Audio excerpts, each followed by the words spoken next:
Beş yerde 5.25 Bilsin gayradan Olup 5-5 Bes pantomuy 5 top 5 Bekir pozdon Bekir kengeş Beş yerde 5.25 Bilsin gayradan Olup 5-5 Bes pantomuy 5 top 5 Bekir pozdon Bekir kengeş.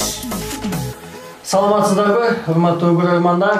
Бүгүн 5/5 көрсөтүүбүздө бизде Баткак айыл аймагынын өкмөт башчысы Кокобек Балырбаевич жана анын командасы кош келиңиздер. Кокобек Балырбаевич, бул канча жылдан бери Баткак айылын жетектеп келе жатасыз? Эми 1 жыл толук боло элек, 1 айга жете элек. Жумушка чыкканыма 11 күн болду. Демек жаңы эле кызматка дайындалган экенсиз, жакшы экен. Демек сизди жергиликтүү кеңештин депутаттары шайлады? Жок, мени эл шайлады. Жок, азыр деген мыйзам боюнча эл шайлай албайт да. Жок, мен сага кыргызча айтып атам. Мени эл шайлады. Жок, мыйзам деген нерсе бар да, эл шайлай. Эми мыйзамыңды мен урганым жок да, мени эл шайлады деп атам. Өзү мындай да, курортто эс алып жаттым эле да. Анан 99% ел сизди шайлады, иштеп бериңиз дегенинен ушу команда менен келдим да. Анан ойлодум, бул 1% неге шайланбай калдым экен десем, ойлосом кийин 1% бул өзүм экенмин да. Түшүнүктүү. Бул сиз кызматка жаңы келсеңиз, командаңыздагы жаңы демек, командаңызды кайсы критерийлер менен тандап аласыз? Эми командам буга чейин өтө күчтүү, иштеген, мындай бир жакшы командам өзү бар эле да негизи. Биз себеби бул команда менен тиги курортто футбол ойнойт элек да. Мисалы үчүн муногу жигит, мына жигит. Бул мыкты дарбазачы да. Бул ушу топту ушундай секирип тозот, мындай секирип тозгон дарбазачы жок өзү негизи. Ал эми мына жигит болсо, бул мыкты коргоочу. Бул эч нерсе өткөрбөйт. Бул өзүнөн нар жакка эчтеке өтпөйт да мындай. Мен өзүм жөнүндө болсом, мен өзүм футболду абдан жакшы ойнойм, мыкты ойнойм, чабуулчумун. Любой мына итине битине чейин сурасаң болот сен мындай. Анан кийин өзүм ойлоп калам да, эгерде курортто болбогонумда Месси же Роналдо же Марадона болмокмун деп ойлойм да, тиги Пелени мындай айтпаганда. Сиз ошондо курортто эле таанышкан тааныштарыңызды кызматка алып келип алдыңызбы? Сенде мындай понятие деген жок окшойт, үкөм, мен сага мындай түшүндүрүп коет окшойм да. Курорт деген бул зона, түрмө. Түшүнүп атасыңбы? Сиздер эмне түрмөдөн чыгып келдиңиздер ошондо? Эмне болду? Бул элдин каалоосу. Эл ошону каалап атпайбы? 99% эл каалап бизди ушинтип алып келип атпайбы? Эмне үчүн биз келбешибиз керек? Иштеп атабыз. Колдон келишинче. Командаңыздагы түрмөдөн чыгып келди, бардыңыздар. Мен сага айтып атам, элдин 99% каалоосу. Эл өзү каалап алып келип атат. Эмне болуп турат? Сиз ал жакка кантип барып калдыңыз эле? Эми саясий куугунтук. Сиз саясатчы белеңиз агачы? Жок, мен чабан болчумун. Бир коро койду, ушу бир карышкы жеп кетсе, сен жеп кеттиң деп тияка киргизип койгочу.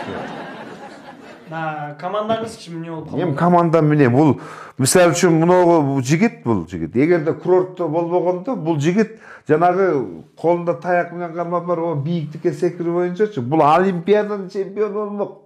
Ошолдогу деңгээлдеги жигит бул. Аны түшүнүп атам, мен бирок эмне болуп калмады эле? Эми болгону эмне? Тиги кошунасынын тосмосунан секирип өтүптүр. Анан кийин ал уурлукка кирди деп заява жазып коюптур. Болду, ошо менен кирип кетип атат. Тиги жигит мынакей.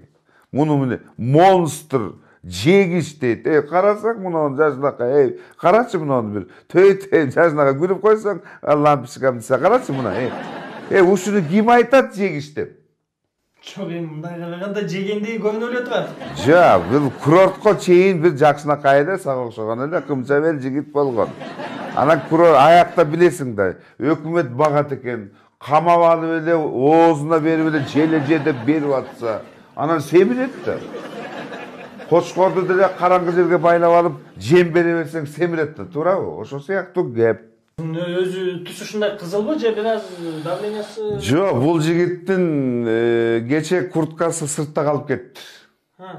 Курткасынын чөнтөгүндө акча бар экен да, анан кече кар жаабадыбы. Курткасы дагы, акчасы дагы ошо кар жаап, кардын түбүндө муз болуп тоңуп калыптыр.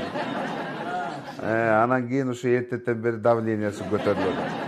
Командаңыздагы 3-чү киши тууралуу такыр кеп кылбадыңыз. Эмне кызматта, эмне болгон адам? Міне ушуну адам деген турасың. Карачы жакшылап. Бул адам эмес, бул ит да. Сен коркпо. Сен мага жаман сөз айтпасаң, бул сени каппайт. Мени ушул жагынан коргойт да бул. Мен бул тигил жакта жүргөндө дагы мени ушул жаман сөздөн, жаман көздөн коргочу. Анан мен келе бергенден кийин байкуш ыйлаптыр. Анан алдырып алдым. Адамдын досу ит деген бекерден айтылган эмес да, туурабы? Ит деле болсо дос эле деп, анан түрмөгө таштап койбойюн деп алдырып алдым. Кокобек Балабаевич, түшүнүктүү. Мынакей эми айыл башына келип, айылды жетектеп атасыз. Бир программаңыз барбы? Кандай пландарыңыз бар? Эми программа боюнча 11 күндөн бери эле мен жөн эле отурган жерим жок. Ошо элди ойлоп атам, жерди ойлоп атам. Ойлонуп туруп анан кийин ушу 3 ай кыш мезгилинде 3 ай ушу элдин жер налогунан кутултайынчы деп чечтим. Кышында налог төлөнбөйт. Кандай? Эми элге баары бир экен да. Элге бериш керек максат эмес. Элге мындай айтып коюш эле, айтып койгонуң эле жетиштүү болот экен да. Мен ушу 3 ай налогун төлөбөй эле койгула деп элге айттым эле, эл туура түшүндү, колдоп атышат ушуну. Элден айланса болот экен. Элге айтып эле коюш керек экен өзүнө. Дагы актуалдуу темалардын бириси бул кошуна айыл болгон карызга мындай бир иш-чара көрүп жатасызбы? Эми мына командаңыз менен келдиңиз деп атасыз. Мынакей бул командам керек болсо эл үчүн, жер үчүн иштеп берет. Кудай кааласа булар бекер иштеп берем деп атат. Тиякта ичип жегени ошо менен кандай десем кусканы болот да.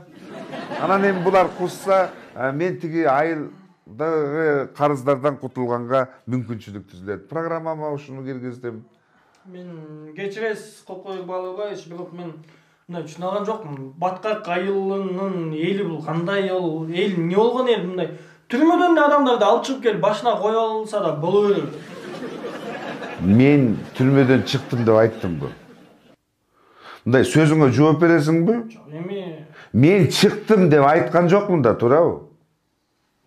Баткак айыл өкмөтү зонанын ичиндеги айыл болуп атпайбы?